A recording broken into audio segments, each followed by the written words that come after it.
Mr. Wood. The next victim will be Kay Woodcock. All right, Ms. Woodcock.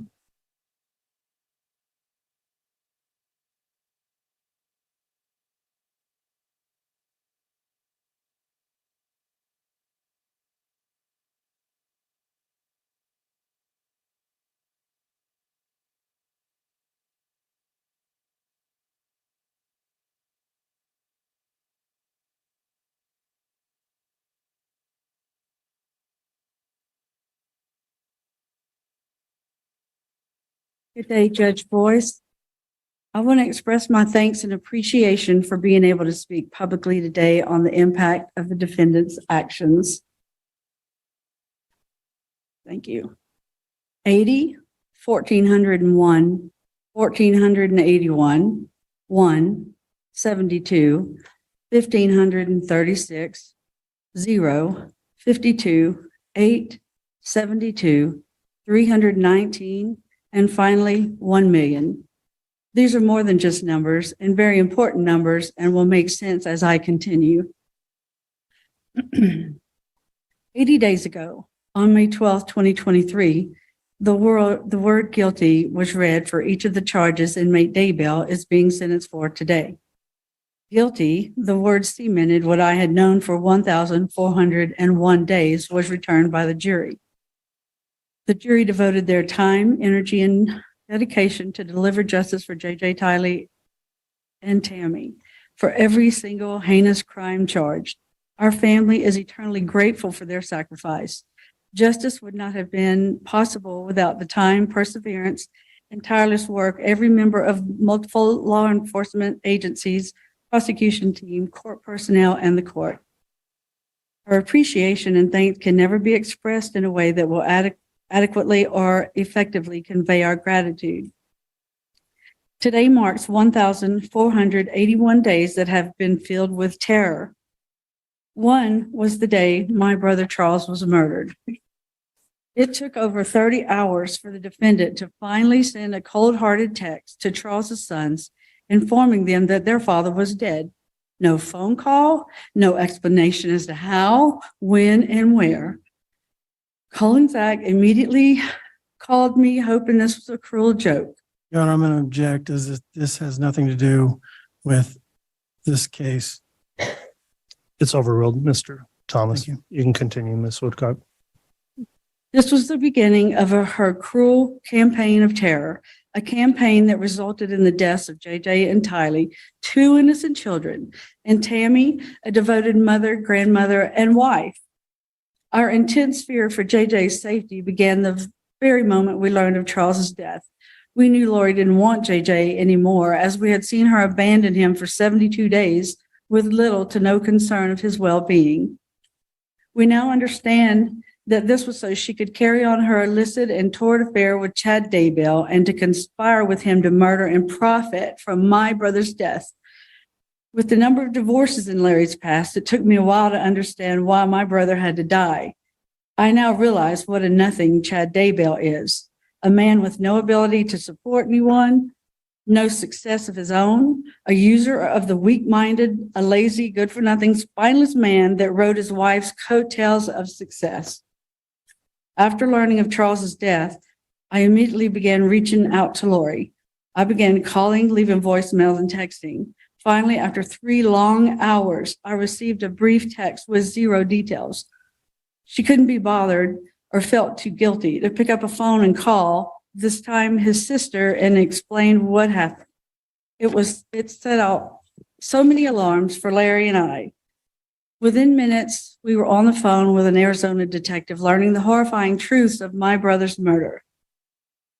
This all began with greed, the greed for and desire for a $1 million life insurance policy. She should have answered my calls. She should have spoken to me. I would have given her the money. She could have let JJ and Tiley live and had $1 million. She could have been free to be Chad's mistress and foot the bill with the money from spilled blood. JJ and Tiley could have been with us living happy lives.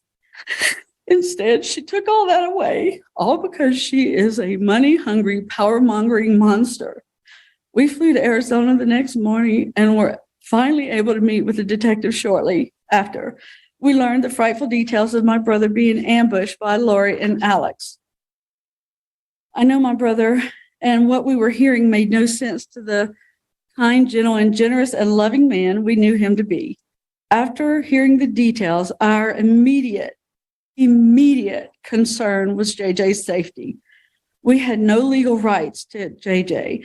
This simply left our hands tied. We were powerless then and have felt overwhelmingly powerless since. It is the most unwanted and terrible feeling to be in that position. I pray no one ever must deal with this type of circumstance. I wouldn't wish it on my worst enemy. I would say not even Lori or Chad, but their evil and malicious plans are why we are here. She has shown no grief for the lives she willingly took or the pain she caused.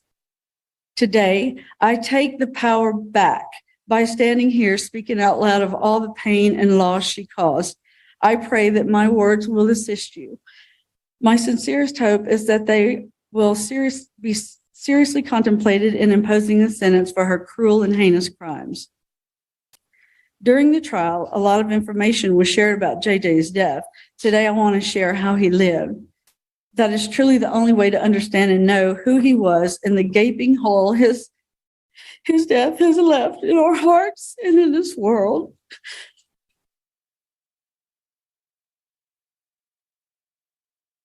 Payne and Todd Trahan came into this world fighting on May 25th, 2012, 10 weeks premature and weighing in at a tiny but mighty 2 pounds and 14 ounces.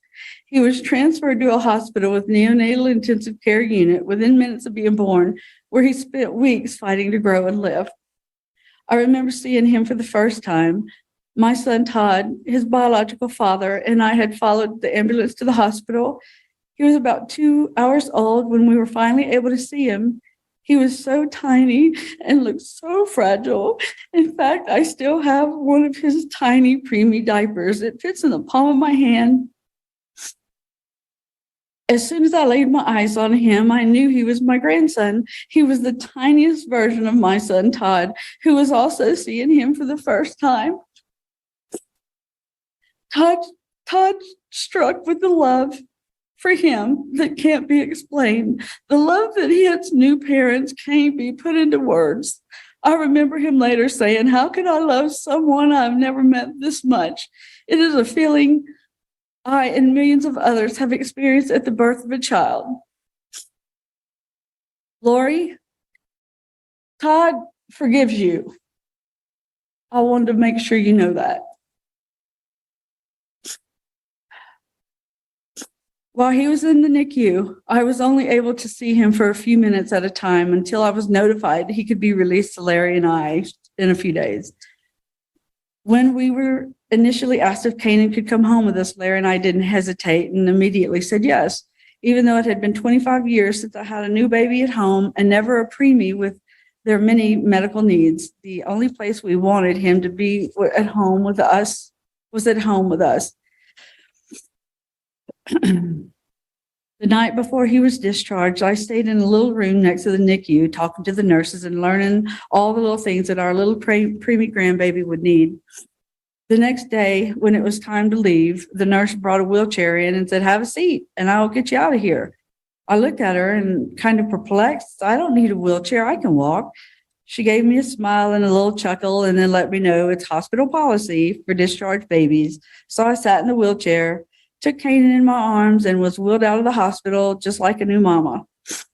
I felt so much pride for this little baby who had not only overcome being born 10 weeks early,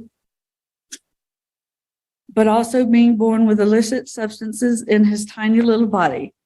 He was healthy and ready to come home well before he was expected, and my pride in him knew no bounds. We knew then that he was a champion and oh so very special. That day began an amazing experience of raising our cherished little man.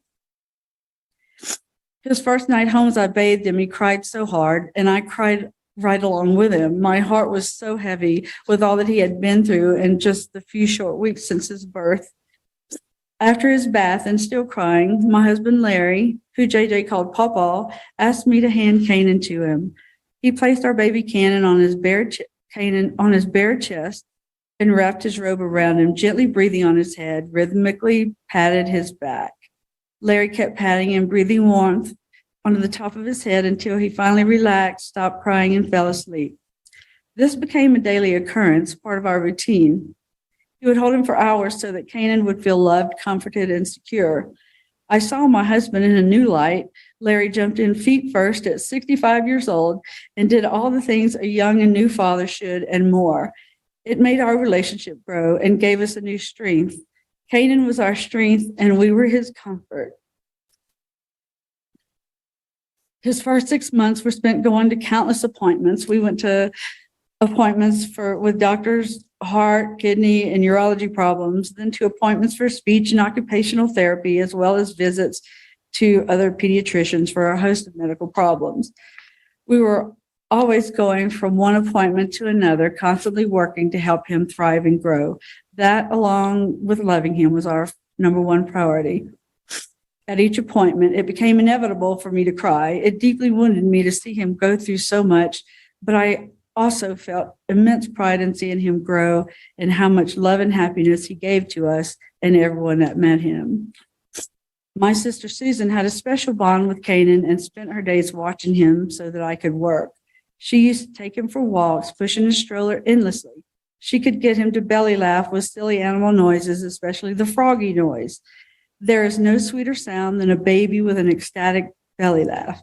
Memories of the time spent watching Kanan grow, discovering his hands, toes, and feet, are all Susan has left of that special bond, and the immense grief of his loss is overwhelming. At 6 months old, the time came for the surgery. He needed to repair a hernia. Charles and Lori flew to be with us at the Children's Hospital in New Orleans. This is a scary moment in time for us. Our tiny little man was undergoing surgery, and their support meant so much to us. After his surgery, Lori insisted I take the sofa as she slept overnight on the floor of the hospital room. Later, the decision was made to let Charles and Lori adopt Kanan. I knew she would always be 1,000% involved in his care, and I knew it would be okay since I witnessed that. She would always be there to help, support, and care for Kanan. That is part of why this is so hard. How does a woman that would go to that length for a baby boy a few short years later brutally take his life? It is mind-blowing, and I will never understand it. Charles and Lori were granted custody a short time later. It was then Kanan became JJ. It was happy and devastating at the same time. We loved every minute of raising him. We poured all our love, energy into ensuring he grew and thrived. We knew our unconditional love, and that time was priceless. Kanan's growth and milestones were clear evidence for our love for him. We knew the adoption was the best decision for his future, to have energetic parents, siblings, and access to the types of schools and services we didn't have in Lake Charles, Louisiana. With his departure, we felt a grief that really can only be compared to the grief of losing someone to death, which is now a feeling we all know too well. We had barely made it 30 days before we were standing on Charles's front steps to love on our baby. When the door opened, there he was in his little baby walker, and I swear I saw tears in his eyes at seeing us. He had missed us too.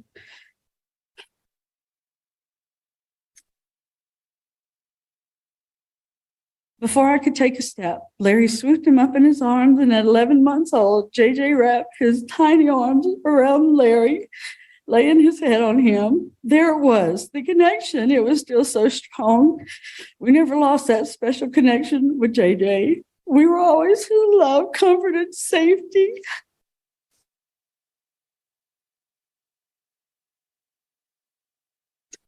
JJ's adoption was final in July of 2014, and Charles and Lauren moved with the kids to Hawaii, living in a house that backed up to a closed golf course, and it was perfect for JJ. It was like having the biggest backyard ever, and it was heaven for him. He would go outside, and he would run and run and run and run, and I ran and ran to chase him and catch up to him. Somehow, he never ever ran out of energy. JJ also had no fear, and everything was an adventure. He climbed on everything, and he could do it in the blink of an eye. We have pictures sent from Charles of JJ sitting on top of refrigerators and cabinets with a grin on his face. Listening to testimony during the trial and hearing the defendant claim to others that he turned into a demon for doing what he had always done devastates me. How dare she take his energy and adventurous nature and turn it into a reason to further her murderous conspiracy? We would visit Hawaii every 4 to 5 months and stay 10, 14 days. We needed to soak up as much JJ time as we could. On one trip in the winter of 2015, JJ stayed home with me while Charles and Lori went to church. I was making a big pot of gumbo. I had to bring a little bit of Louisiana home cooking to Charles, and JJ was excited to help me. We pulled up a stool. He poured ingredient after ingredient. I can still see him standing next to me pouring chicken broth in the pot. Afterwards, he climbed on the counter and just watched, taking it all in. It is a memory that I will always cherish and dearly hold on to. During our visits with Charles or Lori, Charles or Lori would comment on how JJ would do things with us that were in stark contrast for them. He always awoke at the crack of dawn, never sleeping any later. However, when we would visit, we would have him sleep with us. JJ would ask Pawpaw to pat his back, just like when he was a baby, and fall asleep. He would sleep until 9 or 10, which astonished them. There was never a doubt he had an innate and unbroken attachment to us. Each visit, no matter where they lived, Lori always expressed her deep appreciation that we gave them the greatest gift ever in JJ. Lori loved to entertain and have family visit, ours and hers. She invited family and friends to Hawaii and friends from Hawaii to Arizona. 0 is the number.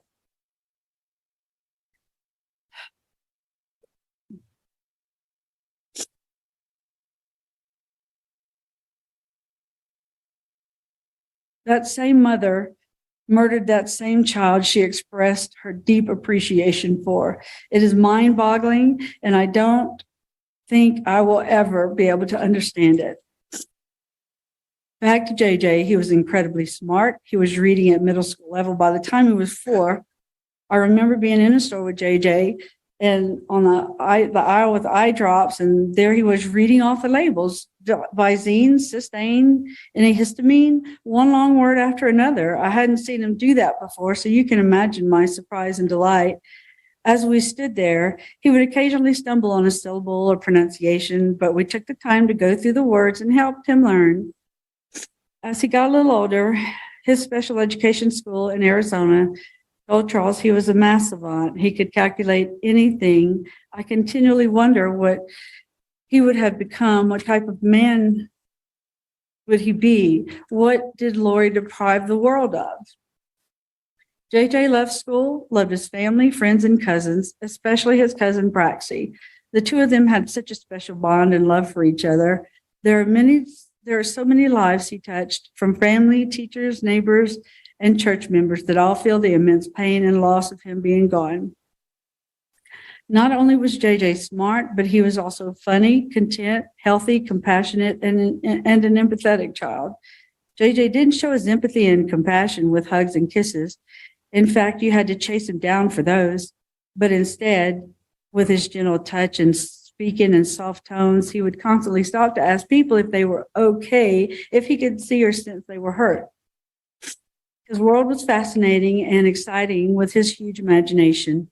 He would put on concerts for his stuffed animals under our enormous oak tree, playing the drums on buckets and pots and pans. The joy he exuded and shared cannot be measured. I loved watching him, taking him in, and seeing how he approached the world. I never got enough of him. Now I've had all I will get for the rest of my life, and I will only have the precious memories to cling to. Now memories are how I feel the love I so desperately miss due to the heinous acts of his mother. the deplorable woman that chose to be his mother, the woman that 5 years earlier made the conscious decision to stand in front of a judge and swore to provide for, care, love, and protect him. When Charles and Lori married,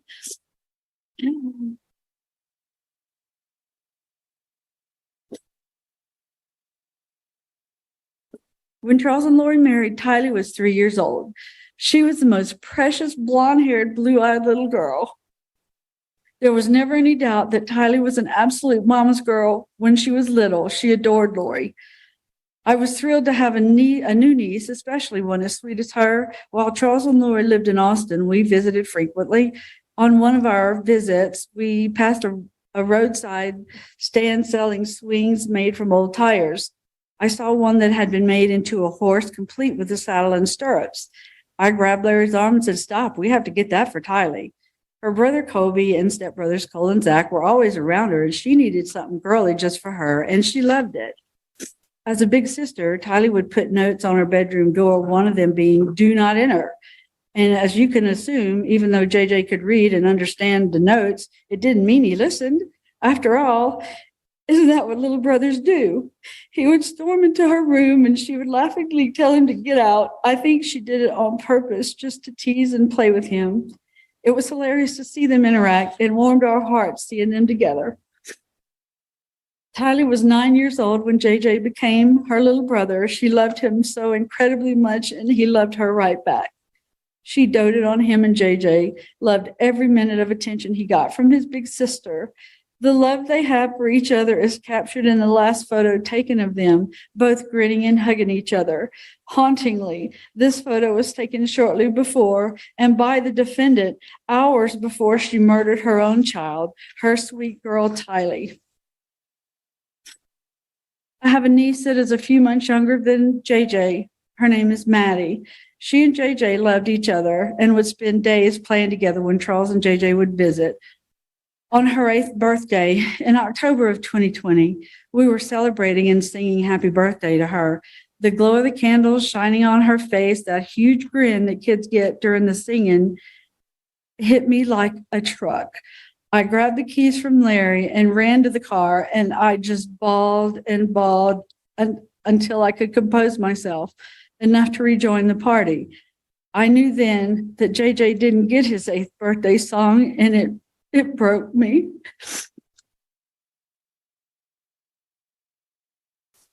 $1,536. That is how many days it has been since I've seen JJ, and how many days since I was able to see that same candlelit glowing grin and for being sung happy birthday. You see, the last time I was able to hug and kiss JJ was in May of 2019 when we celebrated his 7th birthday. It is just so wrong. He didn't get to have that joy and feeling of love of another birthday because his mother is greedy and his life was expendable to her. We never know when one of those moments are going to hit, but I can tell you that there have been too many situations in the past few years where we get slammed with the fact that JJ won't hit another milestone in his life, all because his materialistic, self-centered mother cruelly and brutally stole his life and him from the world. Lori's acts of depravity, cruelty, and betrayal have no limits. She murdered and stole JJ's daddy from him on July 11th, 2019.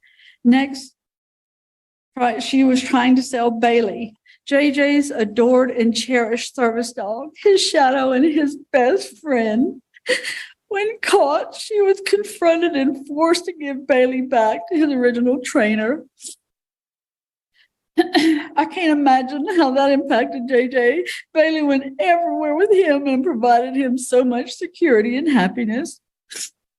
52. That's how many days after Charles's death she waited, continuing her trail of destruction by taking JJ away from his home, his family, his school, his sense of well-being and normalcy by moving to Rexburg. JJ and Tylee were isolated and deprived of everything and everyone they knew and loved. 8. That's how many days later until another act of treachery with the murder and desecration of Tylee. The immense sorrow I feel in thinking of JJ's last days and week cannot be measured. How did he cope with the shockwave of change, confusion, and chaos? Being autistic and just a child in general, he thrived and excelled with his routines and schedules, and nothing was routine at that point. How much grief and fear did he experience? The loss of his dad, his world was upside down. During those 2 months, I continually asked, to the point of pleading with Lori to let us visit JJ. She only agreed once and then canceled. The trip was for JJ to attend Charles's memorial services back home in Louisiana. Our FaceTime calls, something that had been the norm, were cut shorter and shorter until our last call on August 10th of 2019 that lasted for 35 seconds. This all started with her greed. Her greed for a $1 million life insurance policy and her lust for Chad. 72 days, that is how many days it took Lori to take everything from JJ. He lost his dad, his home, his best friend Bailey, his beloved big sister, and his life, all in 72 days. My sister said it best. My sister Susan said it best. She killed him slowly by taking away everything that mattered. The following 9 months were pure hell. Nothing else can describe the feeling of not knowing where the children were. We were continually learning more about the evil that the defendant was involved with, and our fears continued to mount daily. 319. That's how many days from the last time we were able to FaceTime with JJ until the moment we learned the children had been found in Chad Daybell's backyard, buried like animals. When the call came, a sound escaped me that only can be described as guttural. Our worst fears were confirmed and we were destroyed. The grief my family and I have endured is immeasurable. Lori cruelly took my big brother Charles, my adorable grandson JJ, and my beautiful niece Tylee, and sweet Tammy, whose family I've come to know and love.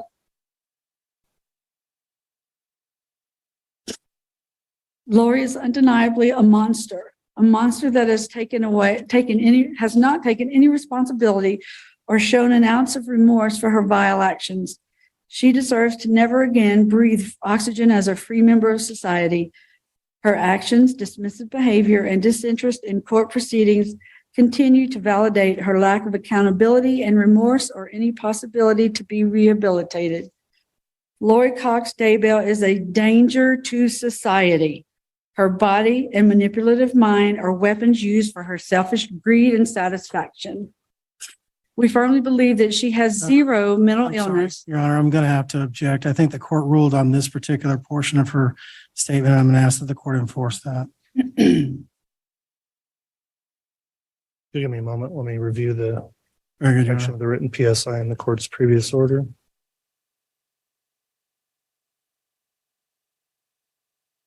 The objection's overruled. This is not the section the court struck from the statement, so you can continue, Ms. Woodcock.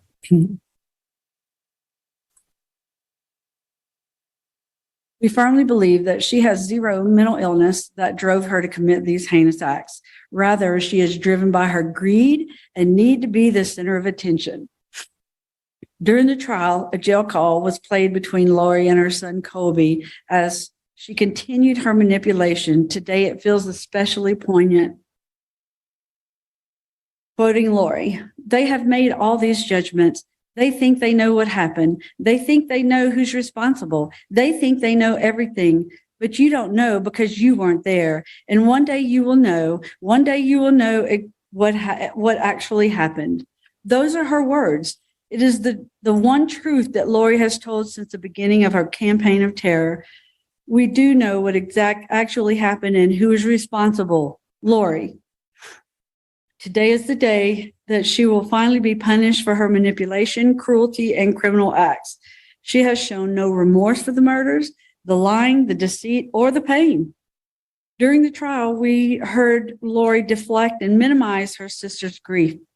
We heard her exclaim that she was trying to go on with life, that she needed to be happy. all while she was dancing on the beach and her children were buried in Chad's backyard.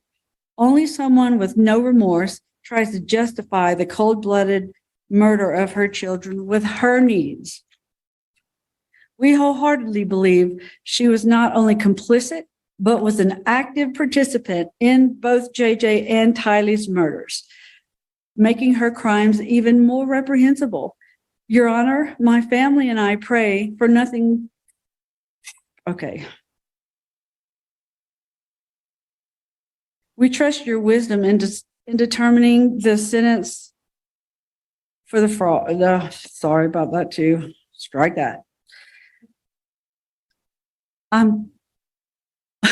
Okay.